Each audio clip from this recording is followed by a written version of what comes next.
In 1869, in the Missouri Ozarks, where mist hides more than secrets, two brothers named Silas and Tobias Melhenny ran a trading post that was far away from other people. People in the area trusted them because they thought they helped desperate women start new lives by getting married to men from the West. But none of the 34 women who answered their ads were ever seen leaving Widow's Creek Hollow. Sheriff Jeremiah Holcomb found something under their property that shattered all ideas of decency and haunted lawmen for decades. Justice came, but it cost too much to forget. Are you ready to learn the truth about Widow's Creek? If you want to keep watching, subscribe. Please leave a comment and tell me where you're watching from. And if you're brave enough to go on this journey, sign up so you don't miss stories that show the worst parts of human nature. In the fall of 1867, the Missouri Ozark was scarred by more than just the changing seasons. 3 years after the Civil War ended, Tenney County was still a patchwork of abandoned farms and desperate survivors clinging to rocky hollows where hope seemed as scarce as fertile soil. Silas Melhenny came out of his family's isolated trading post and into this broken world with what seemed like a noble calling. Court records from his 1869 trial show that he started putting ads in newspapers all over Missouri, Arkansas, and Kansas, saying he could help lonely women find respectable Western husbands who were looking for Christian wives. The Melhenny trading post was like a wooden guard in Widow's Creek Hollow. It was 18 miles from the nearest settlement and could only be reached by a narrow mountain trail that went through thick woods. The Missouri State Archives have Sheriff Jeremiah Holcomb's investigation files, which say that the property was strategically isolated. Silas and his younger brother Tobias claimed it as an inheritance after their parents died of typhoid in 1863. What made their location especially appealing to desperate women was that it seemed like a real business. The brothers ran a well-stocked general store, acted as the unofficial postmaster for the small mountain community, and showed real letters from Western territories where there were 10 single men for every woman. The church records of Reverend Samuel Whitney from 1867 show the first women who asked the brothers for help. Most of them were war widows. Women like Sarah Hendricks, whose husband died at Pea Ridge, leaving her with 3 kids and a lot of debt. After her husband died at Wilson's Creek, Martha Coleman's creditors took her farm. Silas said he had set up these women's trips to the trading post through his large network of contacts in the West. They brought their life savings and letters from men who wanted to marry them. Whitney's testimony at trial showed that he was getting more and more worried as more and more women asked him for permission to go on trips that would take them to new lives in Colorado Territory or ranch marriages in Kansas. The brothers' business looked very professional for a business on the frontier. Investigators found dozens of marriage ads that were linked to the Melhenny operation. Each ad was carefully written to appeal to different types of vulnerable women. Christian rancher seeks devoted wife for cattle operation. Colorado Territory. Previous marriage experience preferred. Transportation provided. Another read, educated businessman requires housekeeper wife for established mercantile business, Kansas. War widows especially welcome. References required. During the investigation, Silas's journal was found. It shows how he organized responses by rating women based on their age, looks, family ties, and most importantly, whether anyone would notice if they went missing. The trading post itself was a big stage for the brothers' trick. Josiah Murphy, a neighbor, testified in court that the inside was full of women's personal items that Silas said belonged to past customers who had moved on to new lives. There were bolts of fabric, jewelry, letter writing supplies, and even wedding dresses hanging from the walls like trophies. When asked why there were so many feminine items, Silas said that thankful brides often gave him things they couldn't bring with them to the West and asked him to give them to other women who needed them.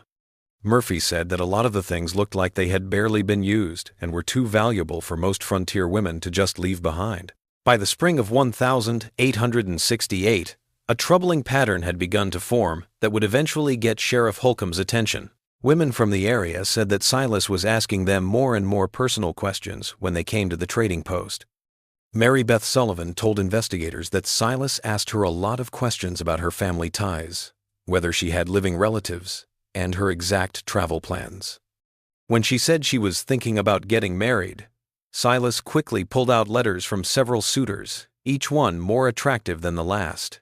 She thought it was strange that he was so eager, But the fact that the letters looked real and that he had a good reputation in the community eased her worries. In late 1868, Martha Beckwith's horse was found wandering the mountain trails with its saddlebags still on it, but the rider was nowhere to be found. This was the first real proof that something was wrong. Local search teams found the horse 20 miles from Widow's Creek, but they couldn't find any sign of Beckwith after days of searching.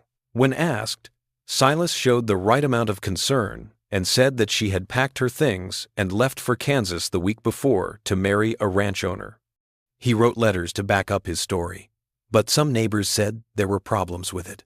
Beckwith had said she was going to get some of her things from her old house before she left, but her horse was found going the other way.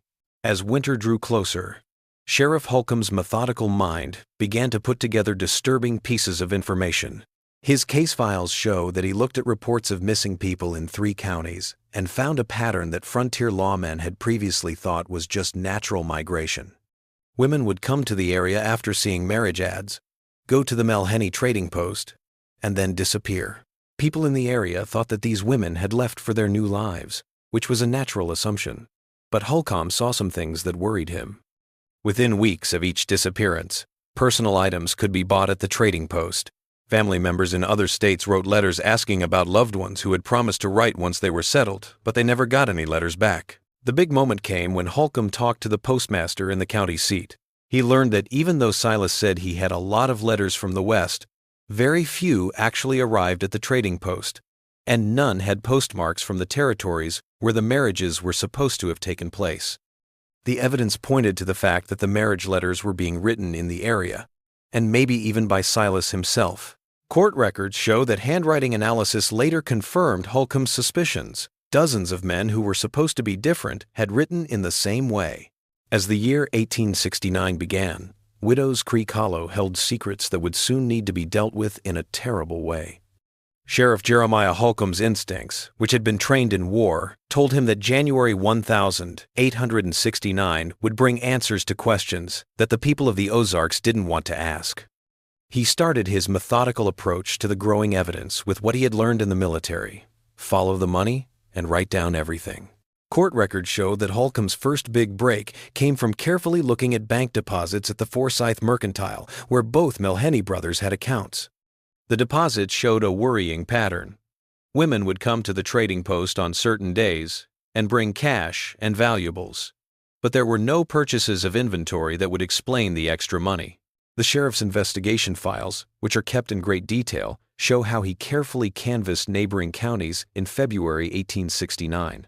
He found out in Stone County that Rebecca Morrison, a schoolteacher from Springfield, had taken out her life savings of $47 before going to answer a marriage ad. Rebecca was excited to marry a Colorado cattle rancher who would meet her at Melhenny's trading post. As her sister's statement says, the bank clerk's testimony confirmed that Rebecca had changed her savings into gold coins to make them easier to carry. 3 days after she arrived at Widow's Creek, Silas Melhenny deposited those coins in his account. Holcomb's interviews with families living alone in the mountains revealed more and more disturbing stories about strange things happening on the Melhenny property. Josiah Murphy's longer statement shows that he heard women's voices calling out in the night from the direction of the trading post Cellar all winter long in 1868. At first, Murphy thought these noises were just the wind playing tricks on him, but the fact that they happened so often and sounded like people made him realize something was very wrong. His wife's testimony backs up these claims. She said she had seen faces in the cellar windows while she was doing her evening chores, even though the trading post was supposed to be empty except for the brothers. In March 1869, when Holcomb got a limited search warrant for the public areas of the trading post, the physical evidence started to pile up. In his official report, he talks about finding an unusual amount of women's personal items that seemed too valuable and varied to be the brothers' explanation of gifts from grateful brides. One of the items listed was a gold wedding ring that said, "To Sarah, eternal love, James 1863. This matched the description of jewelry that Sarah Hendricks owned and was said to have left for Colorado 6 months earlier. A unique blue silk dress hanging in the store looked exactly like the one Rebecca Morrison's sister said was her best possession. When Holcomb looked more closely at the trading post's financial records, his investigation took a turn for the worse. The brothers said they made money by selling things in their general store and getting small commissions for helping people get married, but their deposit patterns showed inconsistencies that couldn't be explained. Trial evidence shows that Tobias Melheny deposited 3 different pieces of jewelry in January 1869, which is the same month that 3 different women were supposed to have left for their new lives in the West. This is a very bad example. Each piece matched what family members of missing women said about them. Holcomb's methodical investigation made progress when he looked at the marriage ads themselves. His case files show that he spent weeks comparing the handwriting in letters that were supposedly from different Western suitors. Later, court-certified handwriting experts confirmed what he had found. All the letters came from the same person. The letters had fake postmarks and made mistakes about where they came from that showed they were from the area. There was one letter that was supposedly from a rancher in Colorado and talked about how to grow winter wheat in Missouri. There was also a letter from a businessman in Kansas that mentioned Ozark landmarks that no one else would know about. Throughout the spring of 1869, neighbors' accounts of the brothers' behavior painted an increasingly dark picture. Hannah Miller, Miller's wife, said that Tobias Melheny had become noticeably more anxious and withdrawn over the past year. She said he often talked to himself and drank heavily during the day. In her story, Tobias came up to her after church and asked if she had ever heard voices of the dead calling out for justice. This was very upsetting. When she asked him to explain, he said he was having nightmares about the war, but the fact that he mentioned female voices made her very upset. The most damaging proof came to light when Holcomb found hidden compartments in the barn loft of the trading post during a larger search in April 1869. Trial records say that the sheriff found several braids of human hair that had been carefully stored and labeled with dates that matched exactly with visits by missing women that had been recorded. There was a different ribbon on each braid that matched fabric samples that were in the brothers' store. Silas's explanation that the hair belonged to previous customers who cut their hair to make travel easier didn't explain the way it was kept and the careful labeling system that suggested something much more sinister than just making things easier for customers. Holcomb's investigation found financial evidence that couldn't be explained by normal business practices. Bank records show that the brothers deposited gold coins, jewelry, and cash worth more than $300 during the winter of 1868. This was a lot of money for traders who were alone and whose legitimate sales barely covered their basic needs. The timing of these deposits was exactly the same as when women went missing. Their families later identified the items that had been deposited by giving investigators detailed descriptions. By May 1869, the sheriff's careful work was starting to show real proof of criminal activity. His interviews with family members who lived far away showed that none of the supposedly married women had sent the promised letters from their new homes. Court records keep heartbreaking letters from family members who hadn't heard from their daughters, sisters, or wives who had been writing to them regularly until they went to Widow's Creek. The fact that 34 different women were completely silent, even though they were all supposed to be starting new lives with loving husbands, went against the odds and confirmed Holcomb's growing belief that something terrible had happened. The investigation took a big turn when Holcomb got reports of a woman who was very malnourished and was found wandering the mountain roads 50 miles from Tenney County. Authorities in the area said she was incoherent and scared, and her desperate ramblings kept bringing up the Cellar and the other women. Holcomb learned that the mystery woman had personal items that matched descriptions of things that belonged to Martha Beckwith. He realized that his months of careful investigation might finally have led him to the witness he needed to reveal the truth that was hidden beneath Widow's Creek Hollow. On the 15th of June, 1869, Martha Beckwith sat in Sheriff Holcomb's office, her hands shaking as she gave the testimony that would finally reveal the horror that lay beneath Widow's Creek Hollow. Court records keep her detailed account of her 8 months in captivity, starting with her arrival at the Melheny trading post in March 1869. She was expecting to meet the Colorado rancher who had promised to marry her through carefully written letters. Silas Melheny had drugged her coffee with laudanum while they talked about travel plans. When she woke up, she was in a stone cell carved out of the Missouri bedrock, and her screams echoed with those of dozens of other imprisoned women. Beckwith's sworn testimony, written in precise legal language that didn't make it any less terrible, described an underground prison system that was hidden behind the brothers' humble trading post. The cellar had grown a lot since it was first built to store roots. It was now a maze of individual cells that went almost 100 feet into the hillside behind the trading post. The cells were about 6 feet by 8 feet and were made of carefully fitted stone blocks that blocked sound and let in very little air through gaps that acted as primitive windows. Beckwith said that Silas had given her cell number 18, which was marked by a hand-carved wooden token that he kept as part of his very detailed record-keeping system. The survivor's story showed how the brothers kept their collection of people in a systematic way. Trial records show that Silas had come up with complicated reasons for their crimes. He would give regular sermons to the women in prison, telling them that they were God's unclaimed property and needed proper guidance and purpose. Beckwith's testimony says that Silas would read from his personal journal every night and say that unmarried women were divine resources that society had not used properly. His twisted religious logic made their captivity seem like salvation instead of imprisonment, saying that he was getting them ready to be obedient servants in a good home. Beckwith gave investigators important information about the other prisoners. This information would be very helpful in finding the missing women and figuring out how big the brothers' crimes were.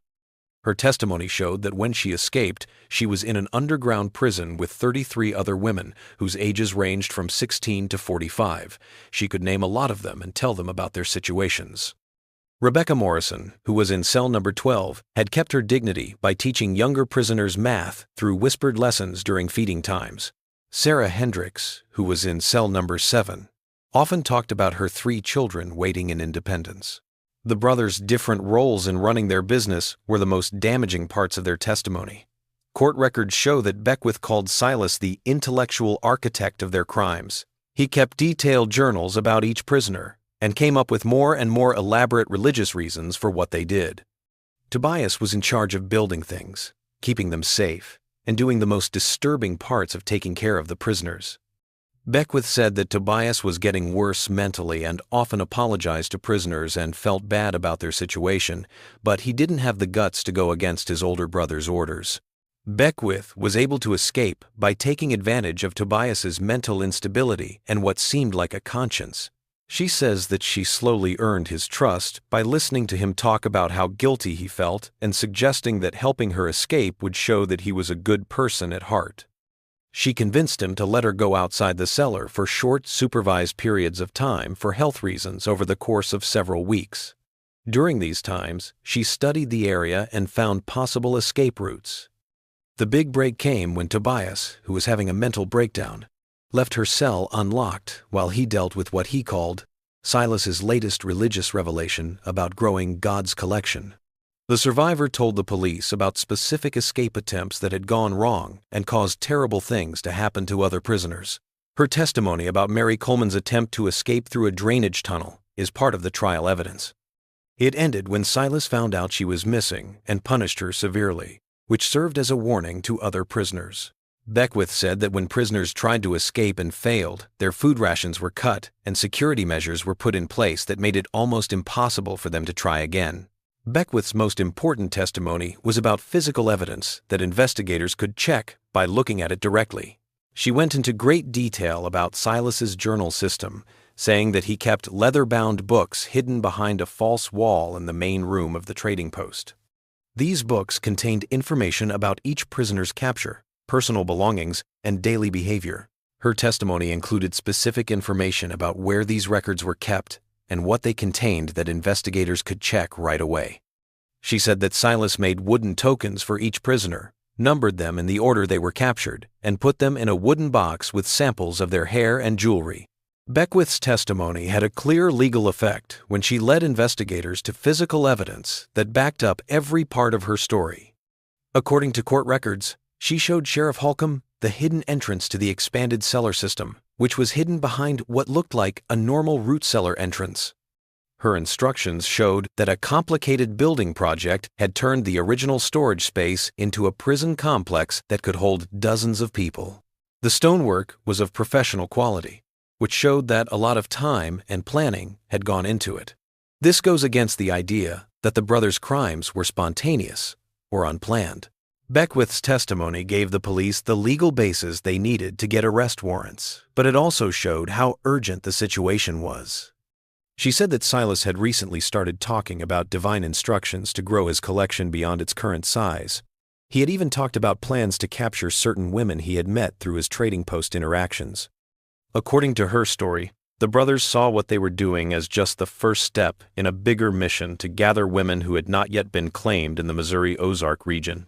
The survivor's testimony ended with information that made it impossible for the brothers to avoid justice by running away. Beckwith said that Silas kept detailed maps of hiding places all over the Ozark Mountains, as well as stored supplies that would let them disappear if they thought they were going to be found. She learned about these plans by eavesdropping on conversations between the brothers. This information was very important for the police to have in order to stop them from getting away when arrest warrants were finally issued. Sheriff Holcomb's official report from the 16th of June, 1869, tells what he did right after Beckwith's testimony. He got a group of deputies together and got ready for the fight that would finally bring justice to the women of Widow's Creek Hollow. He had specific locations and detailed descriptions that could be checked right away. Sheriff Holcomb's posse surrounded the Melhenny trading post at dawn on the 17th of June, 1869. They had arrest warrants and Martha Beckwith's detailed information about the property's hidden dangers. Court records talked about the tense standoff that happened when Silas Melhenny locked himself inside the main building and yelled through the windows that he would send the remaining ones to God before letting heathens get in the way of God's work. Beckwith's testimony about the 33 women still locked up in the cellar below, with their lives hanging in the balance as Holcomb negotiated for their safe surrender, made his threats very scary. First, deputies caught Tobias Melhenny trying to escape through the woods behind the property.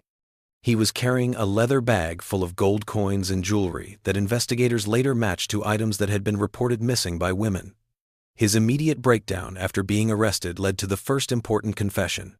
He cried uncontrollably as he said, "Silas made me help, but I never wanted any of this. And now, they're all going to die because of what we did." Sheriff's notes say that Tobias told deputies where the main entrance to the cellar was and warned them that Silas's mental state was getting worse, especially since he had recently claimed to be getting direct divine instructions about expanding their collection of God's property. The fight ended when smoke started to rise from the inside of the trading post as Silas tried to destroy evidence by burning his carefully kept journals and records. Holcomb's official report talks about the desperate attack that broke through the barricaded door and led to Silas's capture as he tried to burn the last of his papers.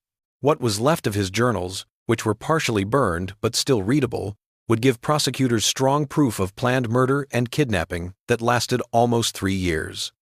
The rescued pages have detailed notes about how each victim was caught, what they had with them, and disturbing things he saw about their spiritual growth while he was in charge of them. The brothers' arrest led to the immediate digging up of the cellar system, which revealed an underground horror that was even worse than Martha Beckwith's detailed accounts.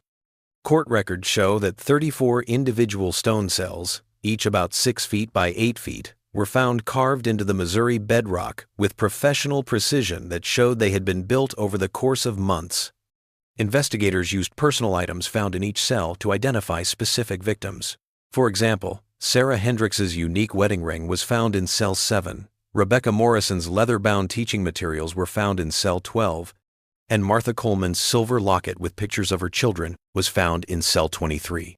The physical evidence found during the digging of the cellar showed beyond a doubt that the brothers planned their crimes in a systematic way. Sheriff's inventory lists say that they found complex feeding systems built into each cell.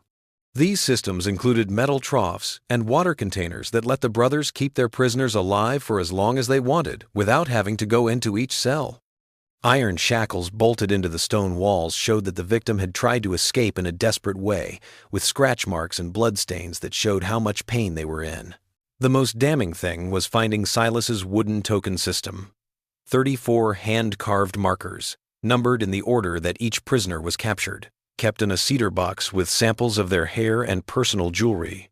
The brothers' separate confessions, which were recorded to keep them from working together, showed the full extent of their operation and how very different their mental states were. Silas stayed defiant during his interrogation.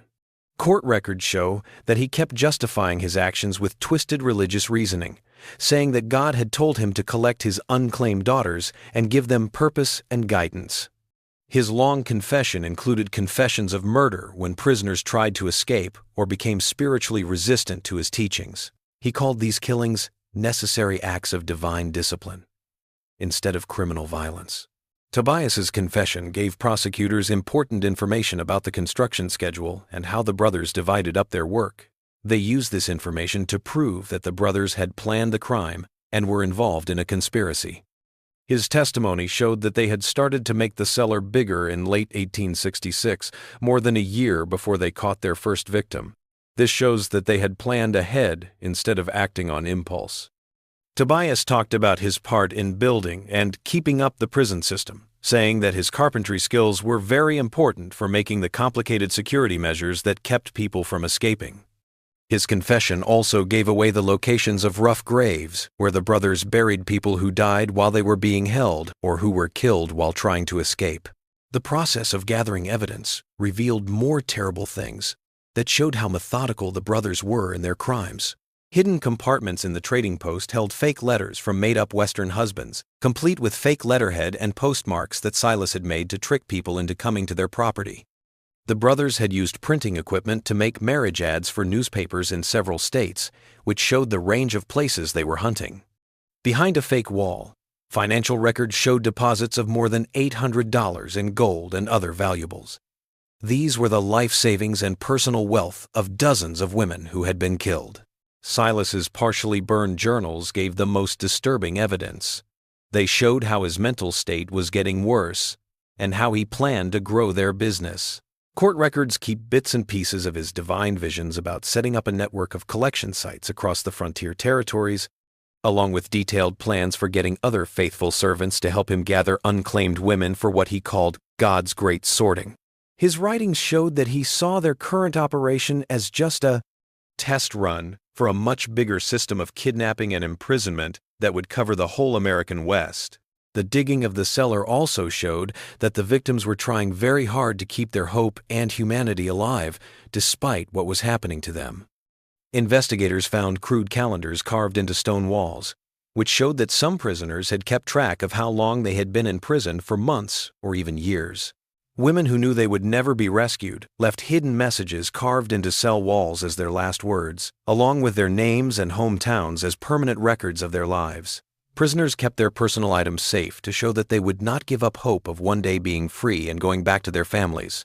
Sheriff Holcomb's last evidence report, which he gave to the district attorney on the 25th of June, 1869, showed enough proof to charge both brothers with first-degree murder, kidnapping, fraud, and conspiracy, which meant they would face the death penalty in Missouri.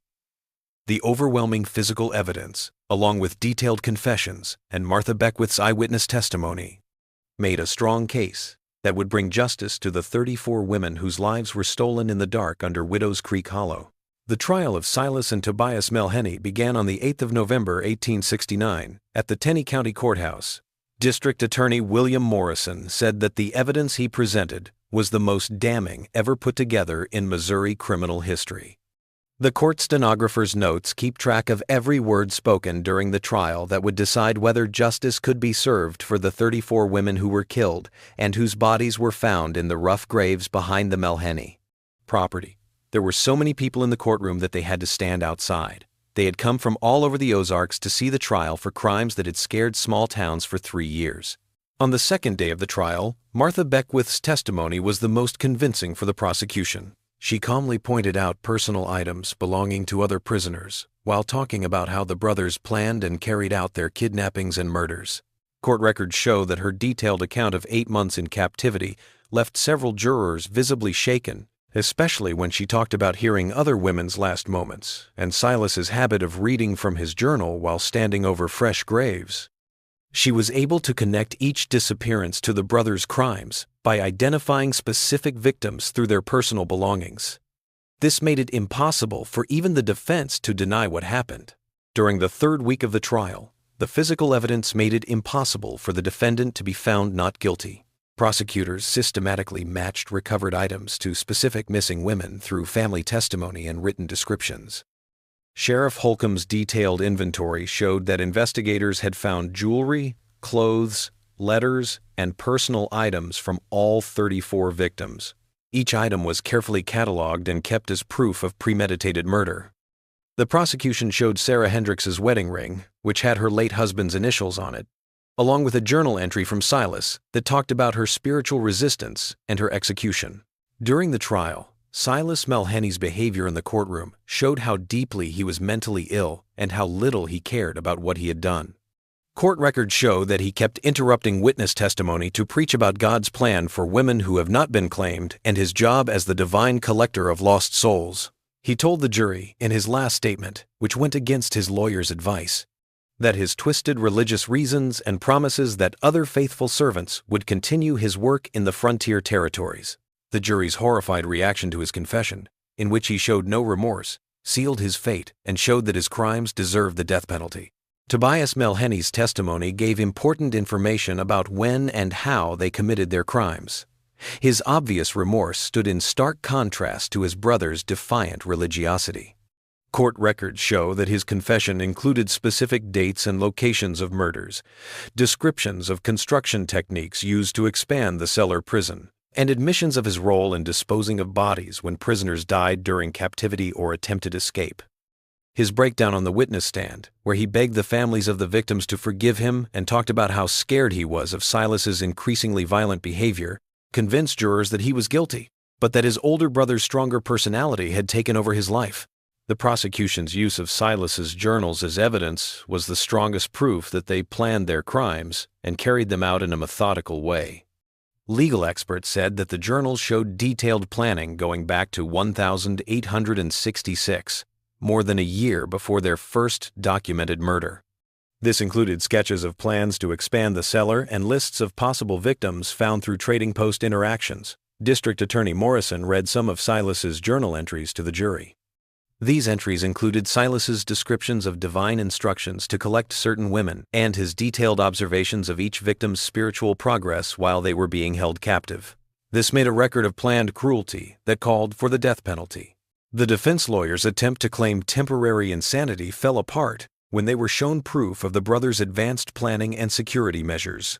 Court records show that the defense couldn't explain away the complicated construction project, the systematic financial fraud that involved fake letters, or the careful destruction of evidence that showed they knew their crimes were illegal. The prosecution's expert witnesses said that both brothers acted rationally by hiding their actions and keeping their good standing in the community.